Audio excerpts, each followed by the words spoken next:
Hi, everyone, and welcome to the Prairies webinar with our National President, Brother Chris Aylward.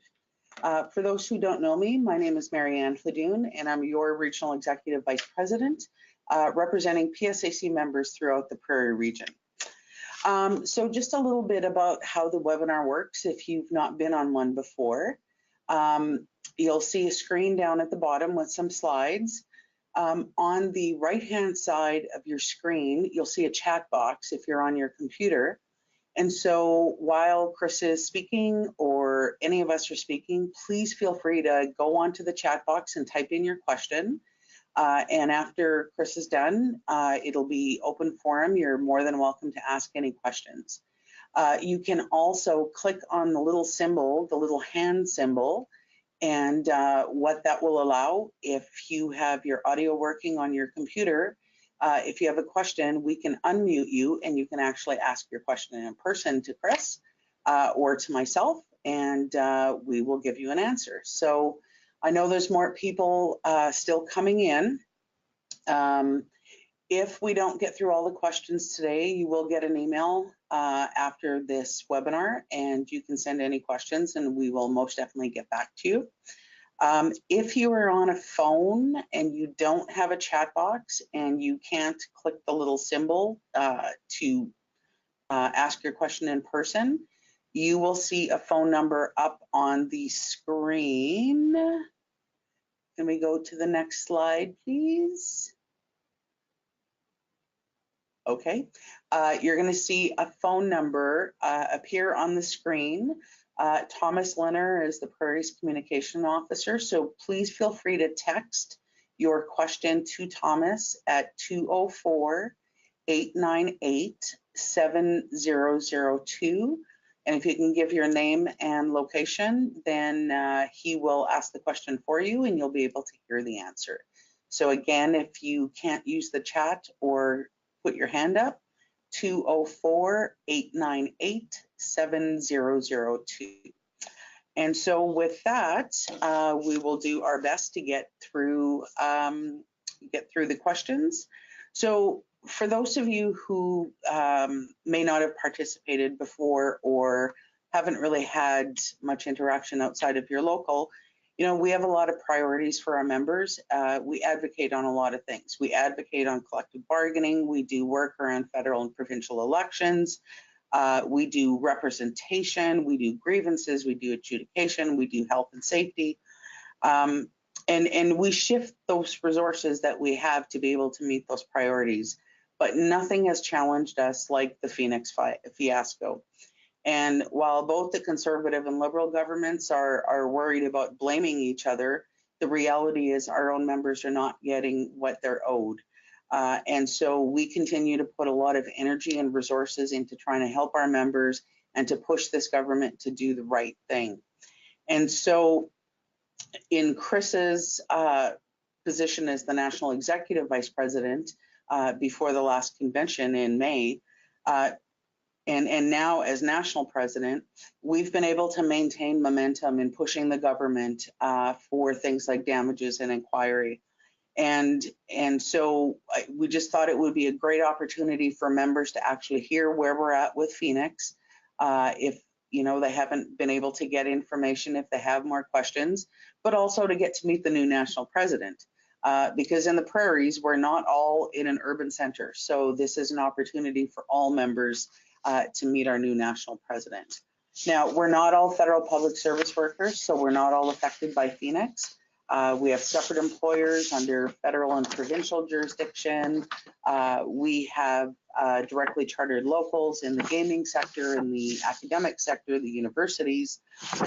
And so this, like I said, is an opportunity for everyone to ask any questions you might have, not specifically about Phoenix. So I would like to, can we go to the next slide, please?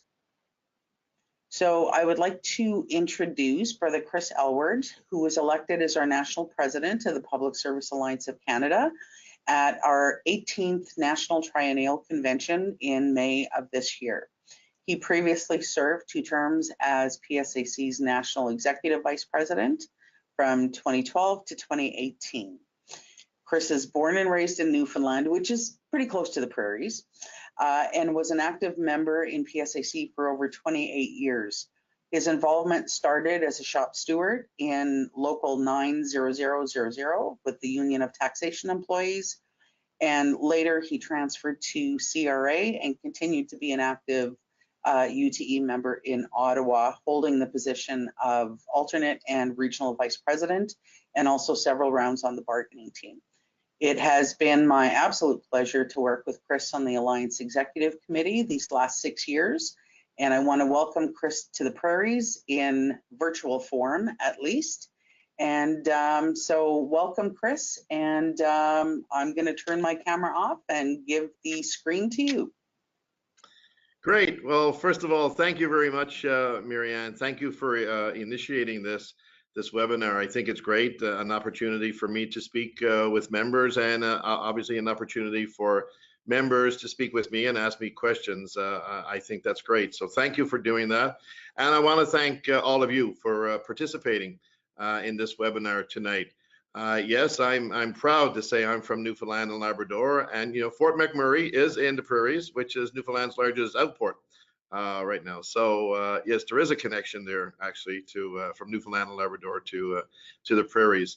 Let me start off by saying that as much as Marianne said, and I recognize that not all participants tonight are federal public sector workers affected by Phoenix. That is certainly one of the things that this union continues basically to advocate for, is that our members basically get paid on time. I'm not going to give you all the background. Those of you who are affected by Phoenix, and I'm sure even those who are not affected by Phoenix, understand what's been going on for the past 2.5 years. We continue to advocate for our members to ensure that every payday that they do get paid on time and they get paid accurately. We are launching this Sunday, actually on Canada Day, we are launching a public campaign around Phoenix. It is a digital campaign. That's what we're starting with. But the premise of the campaign is that federal public sector workers go to work every day, day in and day out, not knowing whether they're going to get paid. And part of this is going to lead up to, we're actually going to be running TV ads later on in the fall. And this all, of course, culminates with Treasury Board bargaining. And I'll just talk about that for a few seconds. Right now, we have the 4 Treasury Board bargaining units at the table, the FBs, the TCs, the SVs, of course, and the P8 table. Along with the Canada Revenue Agency, they just started bargaining as well just a couple of weeks ago. And then in the fall, we have the Canadian Food Inspection Agency, and the FBs will start another round of bargaining in the fall. And I'm sorry, I know I said FB earlier. I meant to say EB. Sorry, one of the 4 Treasury Board tables. So with this Phoenix campaign, leading up, as I said, to TV ads in the fall, this is all going to come together at a very crucial time in the fall when we're at the bargaining table. And we have to leverage 2 things. We have to leverage the fact that we haven't been paid properly in over now 2.5 years, and there's a federal election coming in 2019. So we have to leverage our bargaining power around those 2 issues. And why are we going out with a public campaign?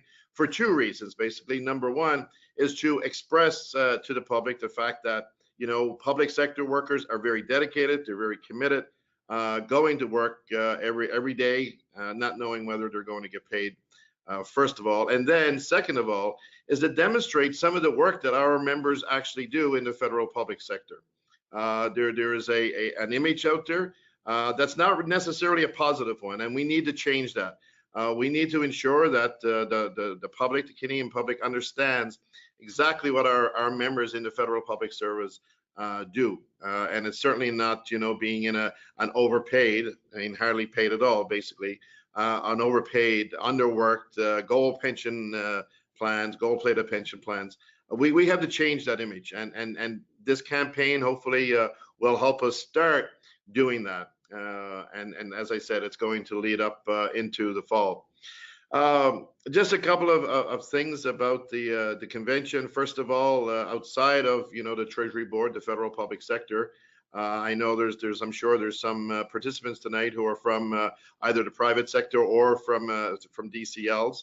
And I made a couple of commitments at the convention, which I certainly intend on following through on. And the first one of that, of course, is to meet with representatives of the DCLs, the directly chartered locals. And that's been scheduled. We're going to be doing that early in November. There will be a DCL conference. So that's underway. And if you're from a directly chartered local, you should be seeing something around that very, very soon, literally in the coming days. A couple of other things about our convention. The convention passed actually a policy paper on Phoenix. And that policy paper called for escalated actions, and certainly that's what we're doing. Later on in the summer, we're going to be doing, we've asked regions to do activities, to carry out activities around Phoenix, and certainly, of course, with all the members of parliament being back in their constituencies and attending all of these, handshaking barbecues and events. We're asking our members to take action around those events during the summer. And then, as I said, our campaign around this kicks off on Sunday as well. So I'm sure you didn't join this call just to hear me speak for an hour, and I certainly don't intend to do that. So I'm going to leave it there, and I will turn it back to Marianne to open it up for questions. And again, thank you very much for attending the webinar this evening. There we go. Don't you just love technology? Look at this. So thank you, Chris, so much. I just realized that I can't see the questions. Thomas can. So if you're looking to ask a question, you can type it into the text box, the chat box, or you can click on by your name where it shows a little hand. And if that happens, if you click on that, then Thomas will be able to see that and will open your phone line. So while you're looking at that, I just want to say that, we put a lot of pressure on the federal government around Phoenix. And, too often we hear messages about the union not doing enough. And I would encourage you to go to the national website, and there is a list. Put it this way, there's not a thing that any fix that has come about, whether it was ensuring access to emergency pay, pay for those coming back from maternity or disability leave. All of that was because we pushed at a national UMC table. That was not on the table, and Chris spent time at that national UMC table. They didn't seem to be very forthcoming with solutions. And at this point on the issue of damages, we're waiting for the government to actually give a mandate for damages. So this is where we need to basically step it up. We need to make sure that politicians of all parties know that our members are not going to forget this going into the federal election next year and going into bargaining. So there's been a lot of work being done on this. So is there any questions for Chris? Such a quiet group. Just on the one point there, Marianne, and you're absolutely right. I mean, everything that's been provided for by this government around Phoenix, we certainly had to fight for it. And one of the big things that took us pretty much all summer last year was to get out-of-pocket expenses for our members paid for. When we started realizing, and actually we started in late 2016, when we started realizing that our members were incurring costs because of Phoenix, such as having to pay interest on loans, having to pay interest on credit cards. That's when we went to the government and said, you have got to pay for these costs that our members are now incurring because of your mistakes around Phoenix. And it took, they didn't obviously automatically say on day one, okay, sure, yeah, we should do that. There was actually a lot of back and forth on that issue, and now including, of course, up to $200 for people who require assistance in completing their income tax returns. So you're absolutely right. We fought this government basically to get everything that we do have around the whole Phoenix issue, including taking them to court and filing a mandamus. And from that, of course, we got better benefits for our members who are on maternity leave, parental leave, and long-term disability, because we were not getting any information for those members at all. And we knew that those members were probably suffering a great deal of duress and stress and mental anguish. And that's when Marianne talks about the damages, that we're seeking damages around that issue, because even though you may have been one of the lucky ones who have received pay for the past 2.5 years, you were still affected by Phoenix. You still woke up Monday morning knowing that your mortgage was due on Friday and wondering, is it going to be my turn this week? Am I one of the ones not going to get paid? And that, I'm sure, I know for a fact, weighed heavy on a lot of the members' minds, was that, is it going to be my turn this week? Am I going to be Phoenixed? So we're fighting for damages for all members on that front. And even though the federal finance minister had it in his budget back in February, we were told just as recent as a few weeks ago by Treasury Board, they still don't have a mandate from the Minister of Finance or from the Prime Minister to complete those damages talks.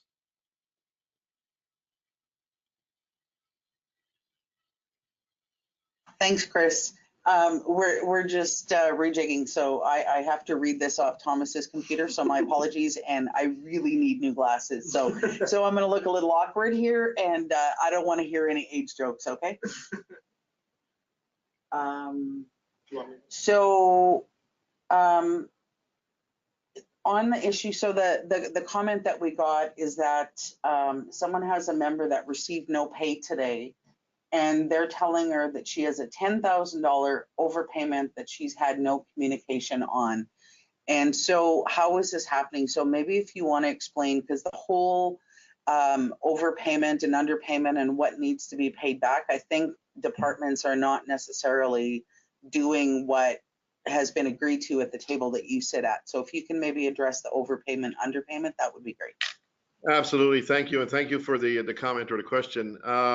In regards to the overpayment, there are several things that are to happen. First of all, of course, communication has to happen with the member from the pay center in Miramichi.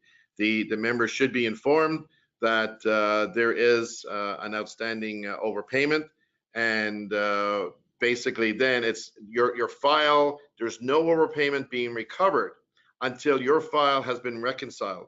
Because as much as there are members who actually have received overpayments, there are members out there as well who are owed money because they haven't received either the implementation of collective agreements or allowances or acting pay or overtime.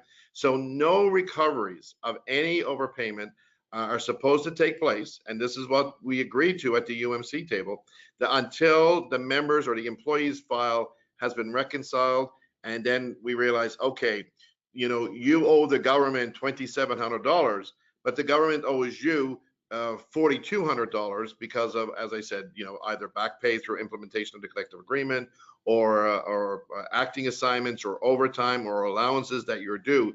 And that is supposed to be then communicated to the member. Now, yes, they're not going to simply take the difference and say, okay, instead of owing you $4,200, we're going to take the $2,400 off of that and we'll give you the balance. No, you still have to pay the overpayment. You'll still get the full amount that you're owed. But if you don't have basically the financial wherewithal to be able to pay it back, then repayment arrangements have to be scheduled, and they can be negotiated down as low as 10% per pay as to what you owe.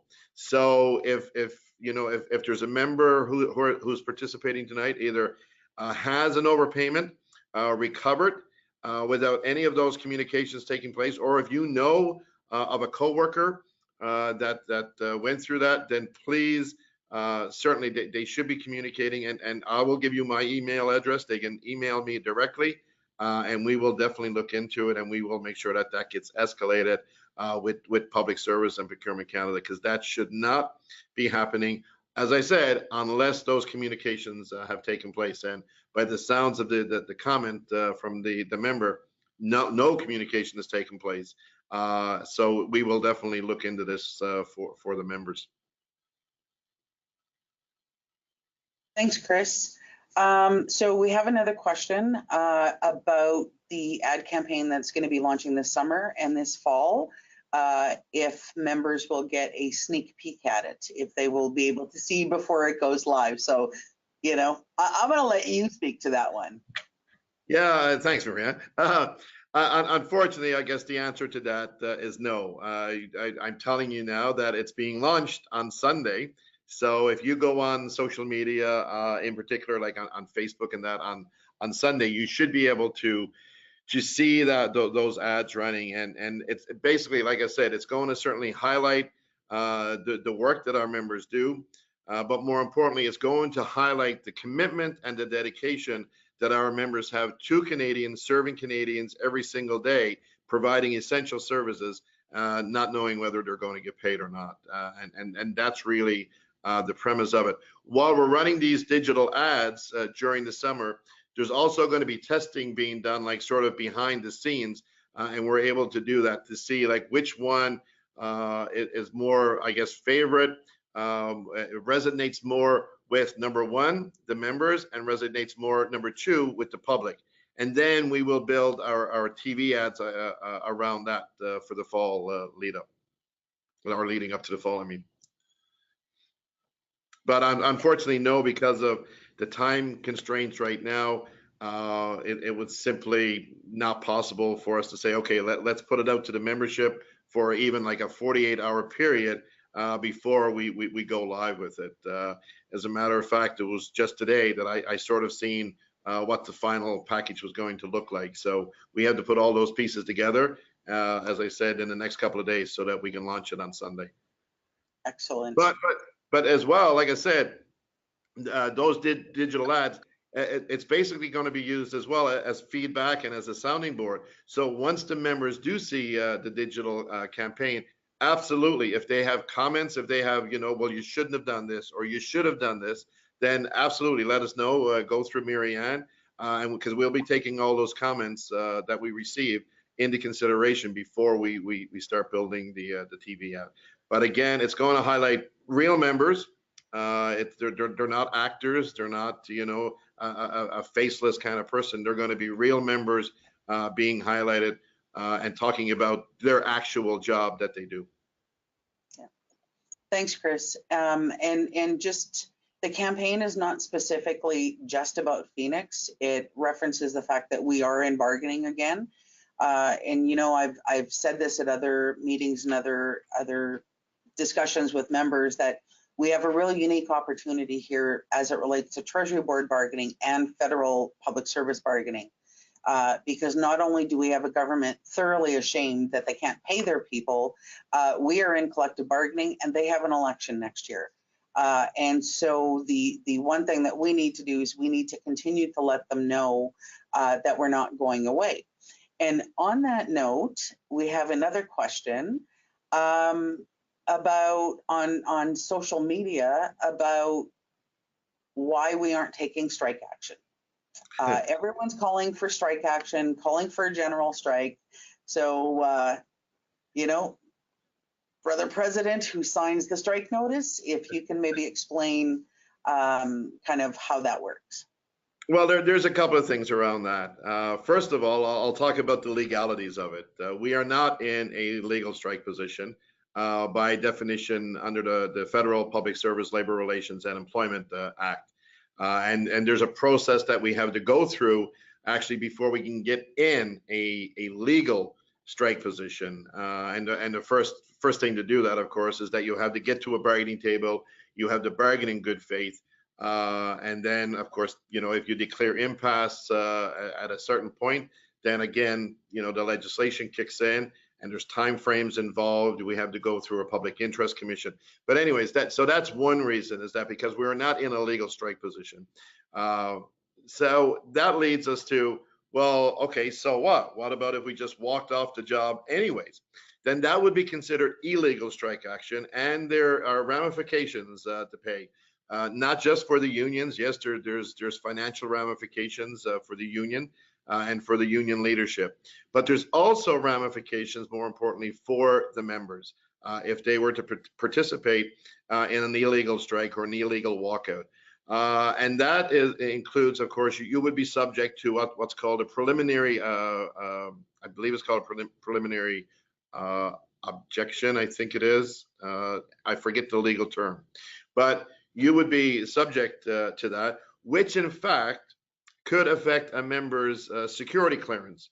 And, so we have to be very cognizant of that.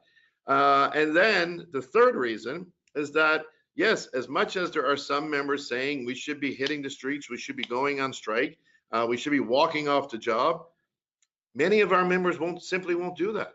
One of the very first groups that was affected by Phoenix were the Coast Guard folks, and I was in Newfoundland. I was talking to our members who work with the Coast Guard, and that issue came up, and they pretty much said, "Don't ask me to walk off the job. I can't. I owe it to my captain, I owe it to my crew, and I owe it to the seagoing people of this country to be on the job." So a lot of our members simply won't walk off the job, and it's not because, oh, I'm afraid or anything like that. It's no, I have to go to job because I have to perform the duties because Canadians are relying on me. And again, that's part of this campaign as well. That's certainly part of the messaging. And I know it's very easy to say, just walk off the job and perform, withdraw our services. Services for which we're not getting paid for, and certainly everybody agrees with that. But there are ramifications to that for the members. And as I said, a lot of our members simply won't participate in an illegal strike. You have to remember, a lot of our members in the federal public service actually enforce legislation through their jobs, and there's a lot of our members that simply will not defy legislation by participating in an illegal strike. So there are a number of factors there that we have to take into consideration for sure, and that's why you haven't seen any kind of a illegal walkout. I mean, I've got right-wing journalists right here in Ottawa, and saying to me, when the Conservatives were in power, you guys were marching in the streets, and how come you're not walking off the job now that you're not getting paid? And I tell them the same reason, that a lot of our members, the vast majority of our members are very dedicated, very committed due to the services that they provide to Canadians each and every day. Thanks, Chris. All the answers everybody wanted to know. Next question. It's like you're on a game show, except all you get to look at is me. And Vanna, I'm not. So the next question was apparently Treasury Board has mandated mandatory payroll training for all employees just recently. So I think the question is, too little, too late. Did we know about that? I'm not aware of that. I'm not aware of any mandated payroll training. I'm assuming it's sort of like a end user kind of training, but I haven't been told anything about the Treasury Board implementing mandatory payroll training. And yeah, like you said, too little, too late. And really, I mean, to give someone payroll training on Phoenix at this stage of the game, that wouldn't go over, I don't think, very well, because what they would be doing in essence would be saying, oh, it's the end user's fault. That's why we need to provide them training. And they tried that 2 years ago, back in the fall of 2016, when we filed an unfair labor complaint. The associate deputy minister who was responsible for Phoenix actually said that in a public hearing, that they were asked by the Treasury Board counsel, why do you think all of these issues are occurring with Phoenix? And her answer was, it's the end users. They're inputting wrong information, or it's the folks working in human resources. They're inputting wrong data, and obviously we couldn't believe that. So number one, I haven't been told about mandatory training. And number two, and I guess a certain aspect, I hope it's not true, because that sort of then points the finger at the end user to say, oh, we're having all these problems because you're not doing what you're supposed to be doing. When in fact, it's a well-known, documented, undisputed fact that it's a system problem, not an end user problem. It's not a compensation advisor problem. It's a system problem. Phoenix simply doesn't work. Thanks, Chris.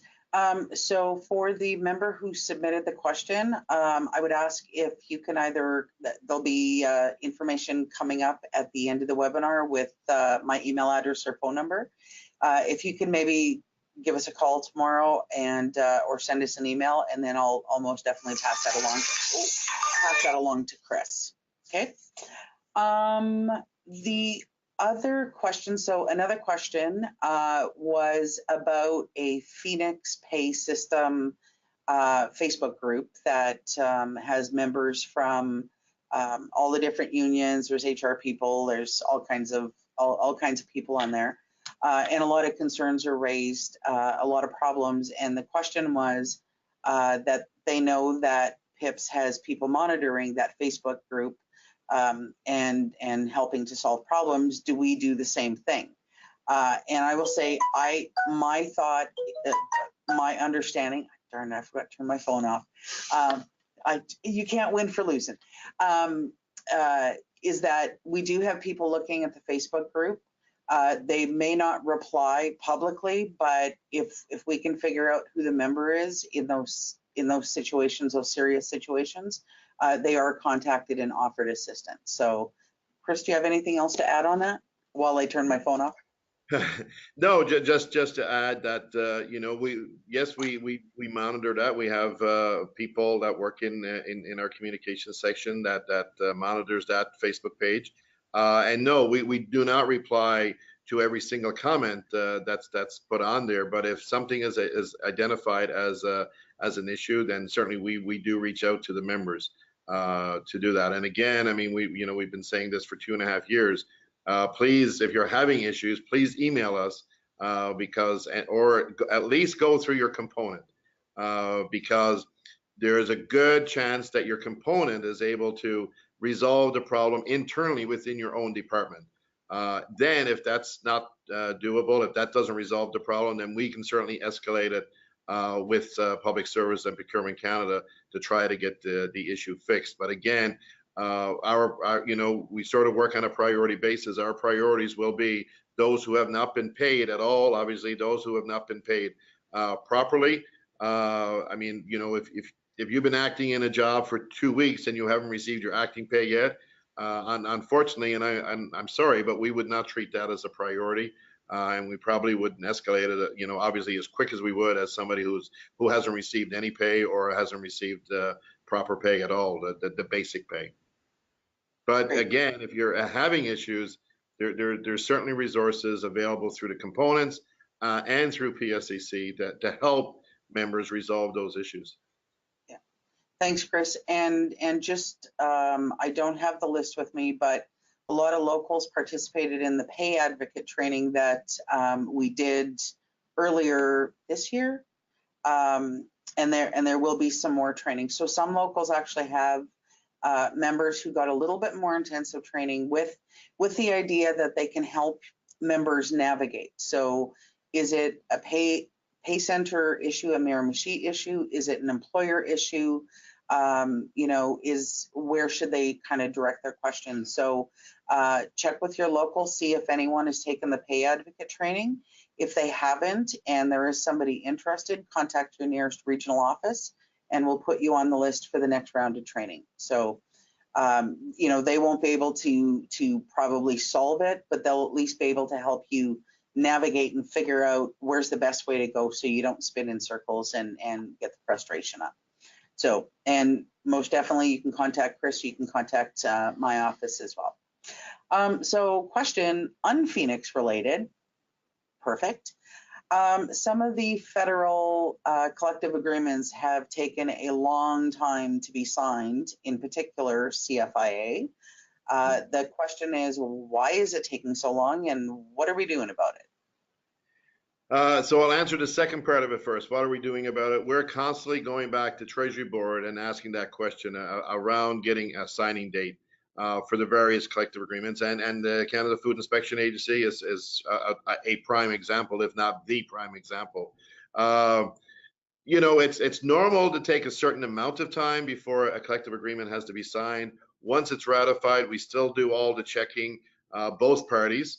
Make sure that the language is correct, and to make sure that the language is very, very accurate. And that's very important because you know, it doesn't happen often, but it has happened where we signed off collective agreements and there was things missed that either were not in the collective agreement that should have been, or there was something inaccurate in the wording of the collective agreement. So both parties have to check the document very, very carefully and scrutinize it very carefully before it's signed off, because once it's signed off, then that's pretty much it. I mean, if you've got an issue with something that's in the collective agreement or something that isn't, that should be, then you're basically in the hands of an adjudicator before the Public Service, Labor Relations, and Employment Board. So there is a normally accepted time frame, but certainly that time frame is not acceptable once it goes beyond 6-8 weeks.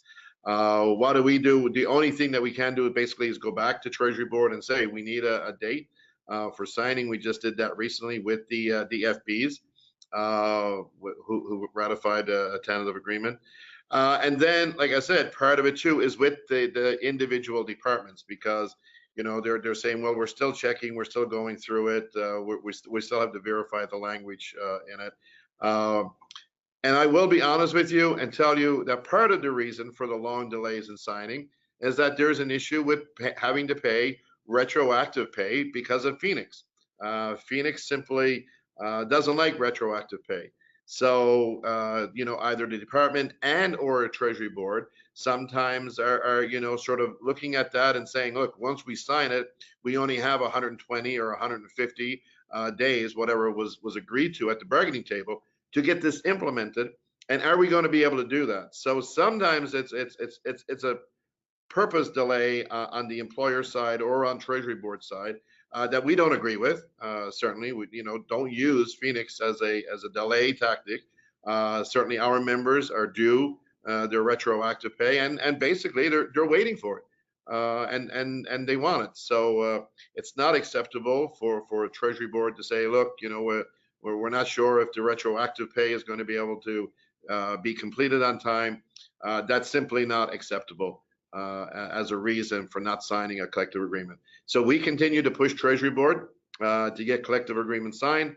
And then, of course, we have to continue to push Treasury Board to make sure that it gets implemented on time. And obviously, from the last round of bargaining, that certainly has not been the case. We again took them before the Federal Public Service, Labor Relations, and Employment Board. We filed a complaint on the implementation date.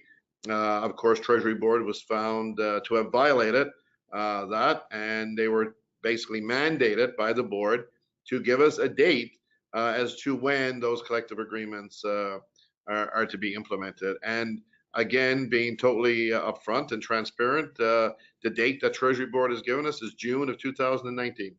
And we continue to go back to them and say that this is absolutely unacceptable. Our members are owed monies because of those collective agreements, and that's simply not acceptable to wait like more than 2 years basically to get retro pay, to get allowances that our members are entitled to, and to get the other benefits as well. So again, we push back with Treasury Board. We take them, you know, to the Public Service Labor Relations Board at every turn. We certainly don't, you know, say, oh, okay, if you need another month or so, that's all right.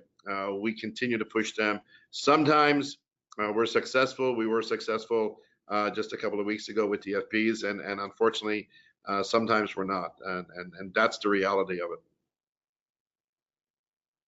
Thanks, Chris.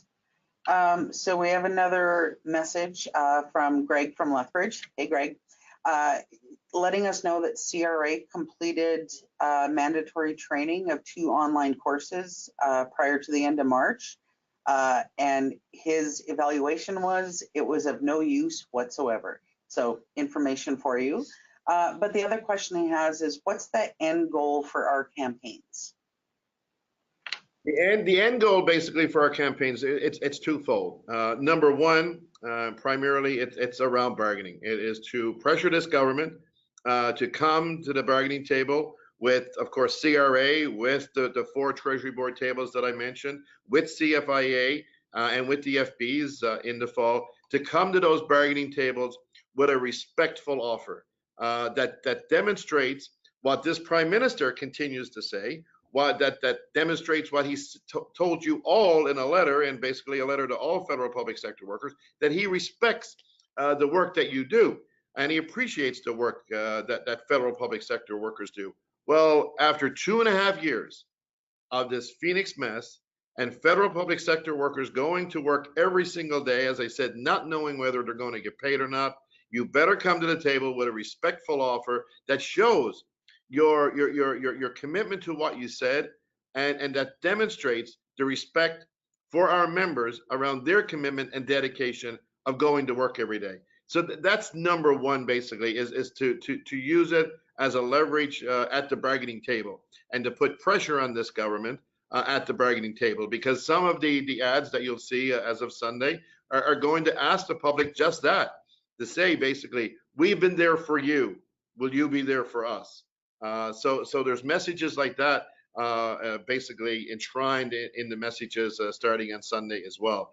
And you know, we call out Trudeau. There's one clip.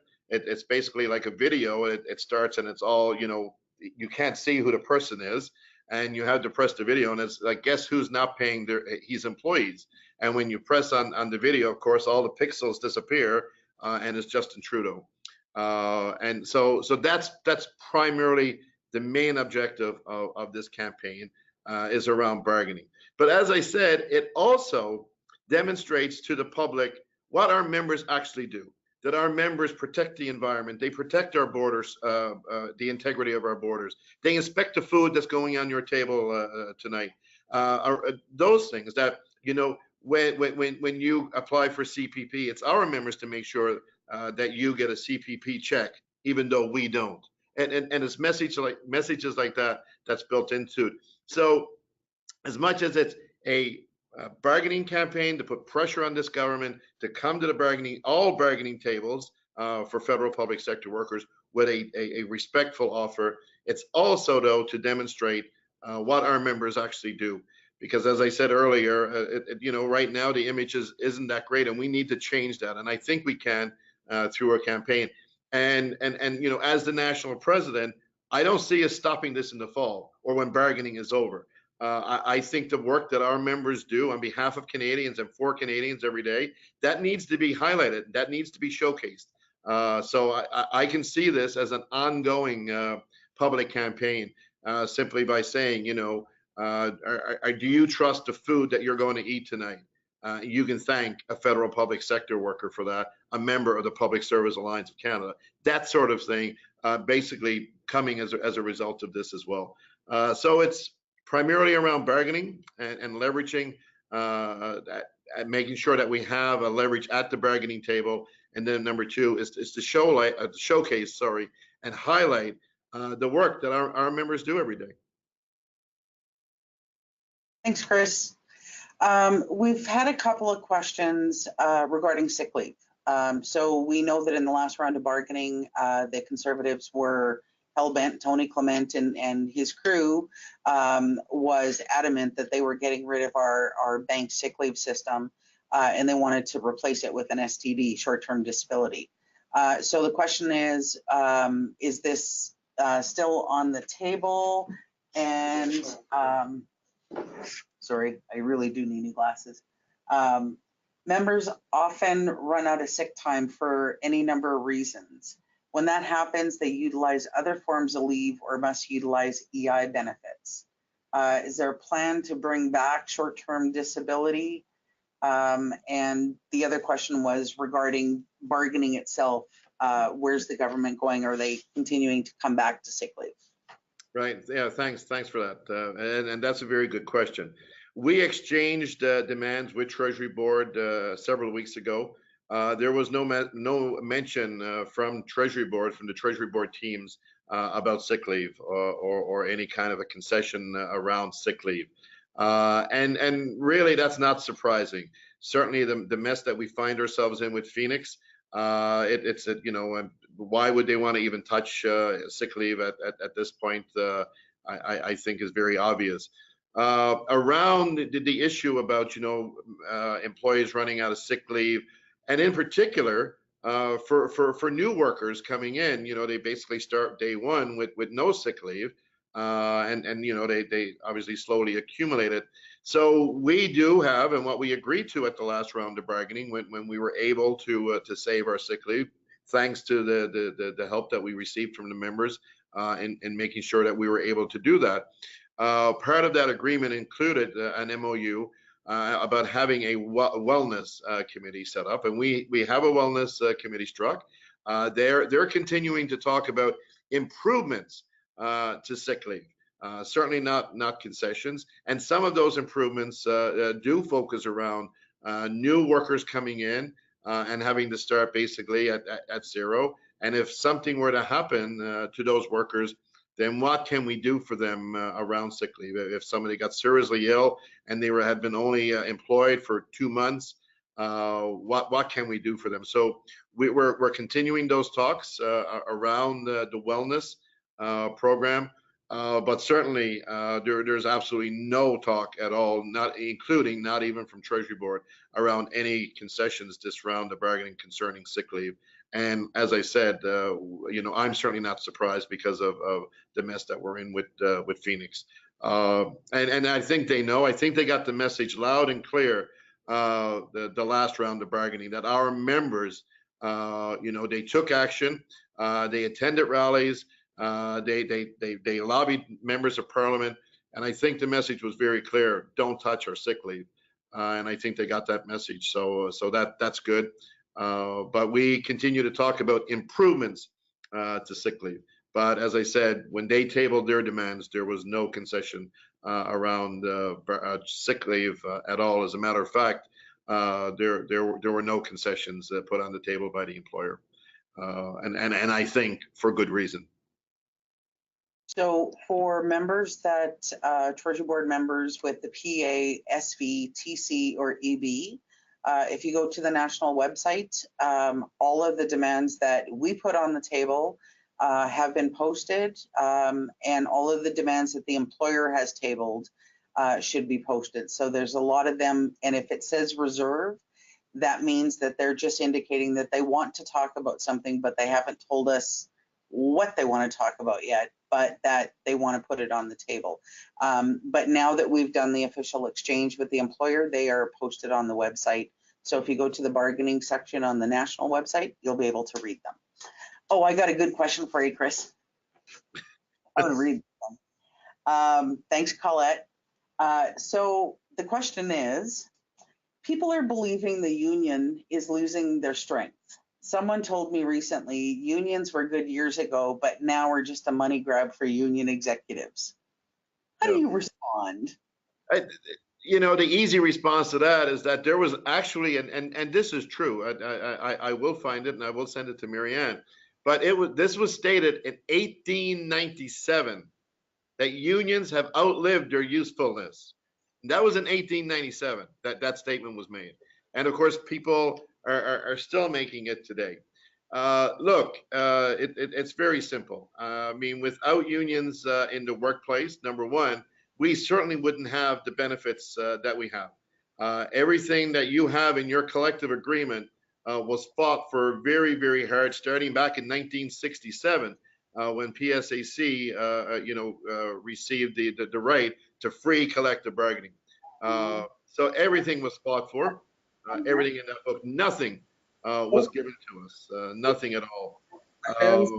And we continue to fight for better working conditions, for improvements in the workplace, for benefits, for improved benefits for our members, and we obviously will continue to do that.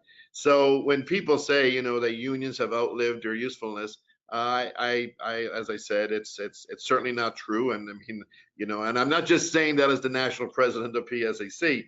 I truly believe that to be the fact that all you have to do really is look, and I hate using this analogy, but I will look at south of the border in the states that are called right to work, and see what the working conditions, how they've declined, how the benefits have declined in those right to work states.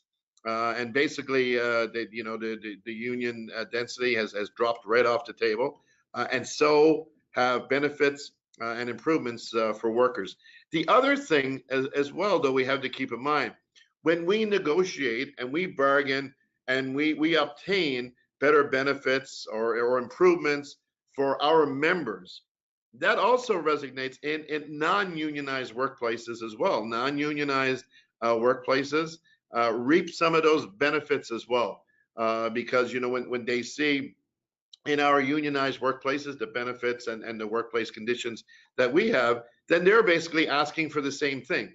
So it's almost like an equalization thing in respect to when we get better benefits and better working conditions.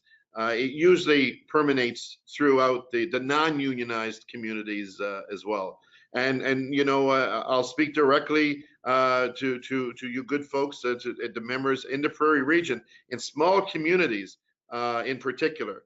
When you look at the wages and that, and what basically going back to a non-unionized state would look like, and what would that do to communities and to the small businesses in your communities, what kind of an effect that would have. So as I said, I think it was first said in 1897, and that is a true fact, that was first said in 1897, that unions have outlived their usefulness, and certainly unions play an important role in today's society, and not just for our members either.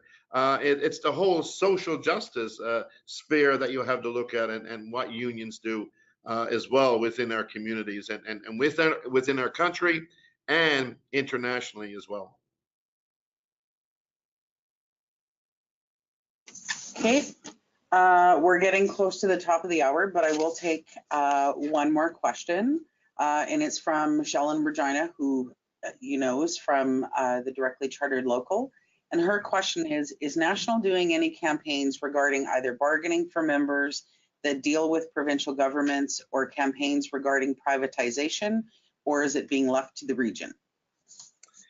No, and I'll speak to the privatization issue first. Michelle, you were at the conference in Montreal. I was very happy to see you there. And I thought for a very short, condensed conference, which was basically no more than 12 hours, all told, that we were at that conference for, it was a very impactful and positive conference, talking about the getting away from privatization. And not only, and Michelle, you'll remember, I'm sure, that this comment that was made by Avi Lewis in his closing remarks about, we got to stop saying that we defend public services, and we got to start taking public services back, and we got to stop privatization, because what privatization truly is profitization. Basically, when they privatize something, they're simply putting profits into somebody else's pockets, and we know for sure that to be the case. I mean, the facts around that are undisputable, as well as the facts are very undisputable. When they privatize a public service, it actually costs more, even though they'll use the arguments that they privately they can do it cheaper through privatizing it. The facts are very clear, and as I said, undisputable, that if you privatize a public service, it's going to cost the public more money, and obviously not just more money, but also a devalued service as well. So we do have a privatization officer on staff as a result of a resolution we passed, and it's something that we will continue to advocate for, not just here in Canada, but globally as well, because privatization has certainly taken on this global certainly effect that around the world, you know, these corporations, these single investors even are coming in and taking over public services. And as I said, we have to stop that, but more so, we have to drive forward and starting taking back the public services that once were public services that are now in the hands of private investors and private firms. Thanks, Chris. And I think the poster child for privatization would be Omnitrax in the community of Churchill in northern Manitoba, but I won't start on that. So we are at the top of the hour. I want to thank everyone. I want to thank Chris for taking the time out of his evening in Ottawa. So it's even a little bit later there for him. What I want to say to those, so first of all, we have recorded the session, and we will post it to the Prairies website tomorrow. And more than likely, we'll put a link on our Facebook and our Twitter. So please go to the website that you see on the screen, prairies.psac.com, and it'll be there sometime tomorrow once we get it edited and get it posted. And you know, there's my email is up there, our phone number is there. There's a lot of things that can be done. And so if you have ideas for actions on how you can support your bargaining team, how you can put pressure on your MP or your MLA, we want to hear them. Even if they're crazy off the wall ideas, you never know, because sometimes they actually, you know, morph into great ideas that really get the attention. And at the end of the day, the answer to a lot of the problems is call your MP, because if they don't know about these problems, they can't be held accountable. They are elected to represent you regardless of the party. And so a lot of times I hear, well, you know, my MP is conservative, so there's no point, or they're NDP, so there's no point. There is a point. Every politician, federal and provincial in this region, needs to know that there are PSAC members who will be on their doorstep if they don't do the right thing by our members. So if you are not participating in an area council, which is kind of where the political action is within the regions, we have area councils in Edmonton, Calgary, Lethbridge, Prince Albert, Saskatoon, Regina, Westman, which is Brandon area, and Winnipeg. Even if you don't live in those communities, you can phone in and you can take actions in your community through that area council. So I would encourage, if you want more information, you will get an email after this with a couple of questions. If we didn't get to your question tonight, please feel free to reply and we will try to get an answer to you. And I just want to say thank you for taking the time out of your evening. And Chris, any last words? No, I certainly want to thank everybody for participating. If you want to send me an email, you can send it through Marianne, because if you're going to send me an email, you certainly, you know, Marianne should be aware of it as well. So as I said, please, if there's issues going on with Phoenix that were talked about earlier, then please let us know, because we need to know that. And we need to be able to certainly assist the members wherever we can. But I want to thank you, Marianne. I want to thank you as well. One of the things when I was elected is that I said I wanted to get out there and talk to the members and speak with the members and hear what the members are saying. And certainly this was a great initiative, and I want to thank you for doing this. No problem. Thanks so much. The one other question was about what to do if you have personal Phoenix issues. So my email is up there. You can call a regional office. I would encourage you to contact your local and grieve. We are encouraging grievances, but go to your local and your component. Everyone will do the best we can to help you out. If it's priority, we will get it escalated. So thank you everyone for taking the time tonight, and we will talk to you in the next webinar.